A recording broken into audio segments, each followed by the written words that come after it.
So there is, as an elected official and as a person in public service, there is no better way to be brought up to the microphone than to say we're running short on time.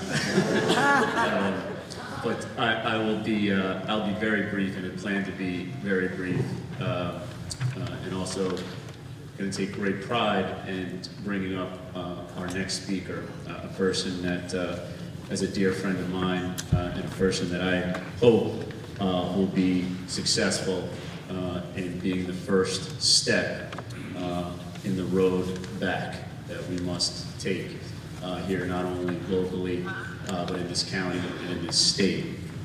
I would just say first and foremost that I think we need to give another round of applause both to Marcia and to Carrie and to Kim for their efforts in this past election.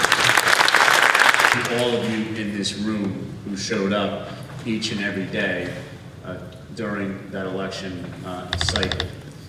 This meeting here today has, to me, a very similar feel to a meeting that took place in 2005, I believe, on a cold January night at the Whole Theater Company in Montclair.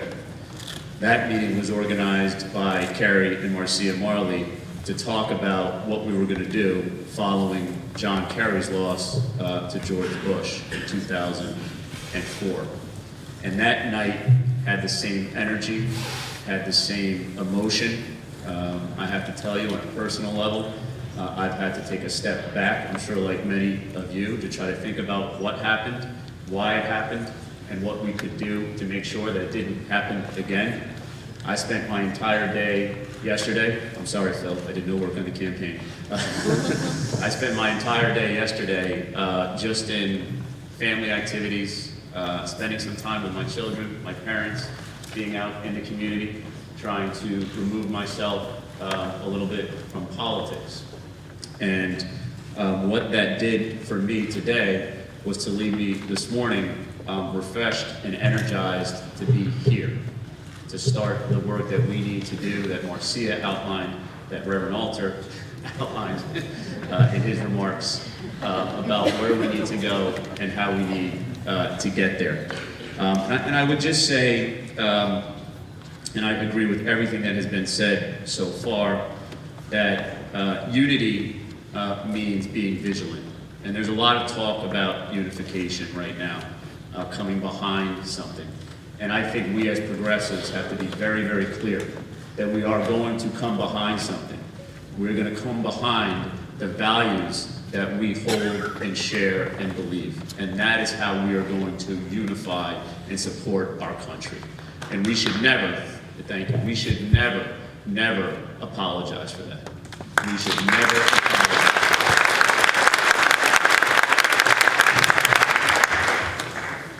As far as the mechanics of elections, to your point, Marcia, as a local party chair, as a member of the party here in the state, we have work to do.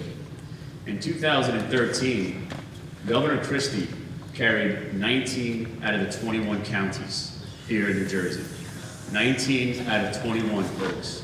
So if you don't think it can happen here, if you don't think that it can happen in New Jersey, you have seen what the last 7 years of his leadership has meant to this state. My good friend Kevin Brown will speak to that directly. 19 out of 21 counties, coming off of a historic margin in 2012 for President Barack Obama.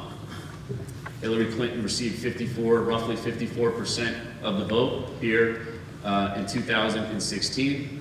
Barack Obama received 56% of the vote in 2012 in the state of New Jersey, and less than 8 months later, we lost 19 out of 21 counties to a Republican governor. So we can't let that happen again. What do we have to do? We have to do the same things that are being talked about nationally. They are not mutually exclusive.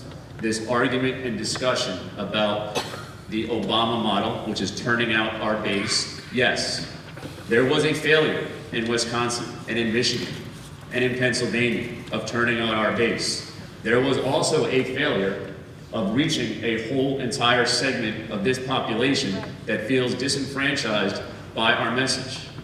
And the first thing we can do as progressives is to stop the debate about which one of those things lost the election. They both did. They both did. So we have an obligation to, one, first and foremost, show up. In Wisconsin and Michigan in particular, and I'll use these as examples, Donald Trump did not grow his share of the vote in rural counties. He got the same amount of votes that Mitt Romney got in 2012. We severely underperformed. In Pennsylvania, which I think, Jonathan, to your point, is really where it started and really went wrong for us, we lost a larger percentage of those rural voters, of those white, whether they're educated or non-educated voters. We must do both in order to win. Here's the good news. We can do it. We absolutely can do both. We absolutely can make sure that the coalition that elected Barack Obama works at the local level. We can grow the vote in those disenfranchised communities, and we can do this collectively as one.